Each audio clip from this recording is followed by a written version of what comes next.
ठाण्यातील प्रभाग क्रमांक 6 या ठिकाणी शिवसेना पक्षातील कार्यकर्ते डेमो मशीन घेऊन स्थानिक कार्यकर्ते फिरत असतानाच उद्धव ठाकरे गटातल्या कार्यकर्त्यांनी त्यांना हटकलं। त्या ठिकाणी धक्काबुक्की देखील झाल्याचा आरोप महिलेनं केला। अखेर दोन्ही गटाचे कार्यकर्ते ठाण्यामधील वर्तकनगर पोलीस स्टेशन या ठिकाणी आलेत। पुढचा तपास आता पोलीस करतायत। तर शिंदे गटाचे उमेदवार हनुमंत जगदाळे यांनी पोलीस ठाण्यामध्ये भेट घेऊन शासनाच्या निर्णयानुसार कार्यकर्ते फिरतायत असं सांगितलं।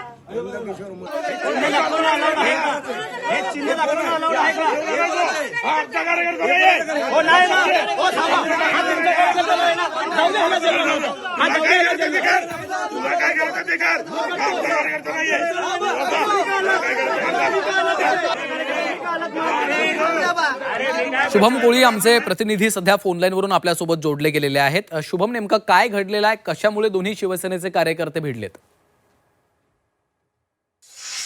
ठाण्यामध्ये जो पक्षाचा तोफाच्या हातात थंडल्यानंतर आता मोठ्या प्रमाणामध्ये एक वाद जो आहे तो समोर येत आहे। यामध्ये आपण पाहिलं तर वर्तकनगरच्या हद्दीमध्ये जे आहे ते एक घटना जी आहे ती घडलेली आहे। त्यामध्ये एक कार्यकर्ते जे आहे ते ईव्हीएम मशीनच्या सहाय्याने जे आहे प्रभाग क्रमांक 6 मध्ये शिवसेनेचे कार्यकर्ते जे आहे ते डेमो मशीन घेऊन स्थानिक कार्यकर्ते फिरत होते आणि त्यानंतर जे आहे ते उद्धव ठाकरे पक्षाचा शिवसेना पक्ष आहे त्यांनी त्या कार्यकर्त्यांना जे आहे ते फटकारलेले आहे। त्यांचा कुठेतरी असा आरोप होता की ते कार्यकर्ते जे आहेत ते ईव्हीएम मशीनच्या आड जे आहेत ते पैसे कुठेतरी वाटत होते आणि त्यानंतर हा संपूर्ण प्रकार जो आहे तो घडलेला आहे। आणि दोन्ही पक्षाच्या नेत्यांनी जे आहे ते कार्यकर्त्यांनी त्यानंतर पोलीस स्थानकामध्ये जे आहे ते धाव घेतल्यानंतर जे आहे ते असे आरोप प्रत्यारोप जे आहेत ते सुद्धा सुरू आहेत। परंतु या कारणामुळे जे आहे ते मोठ्या प्रमाणात त्यावेळी जे आहे ते वातावरण चांगलं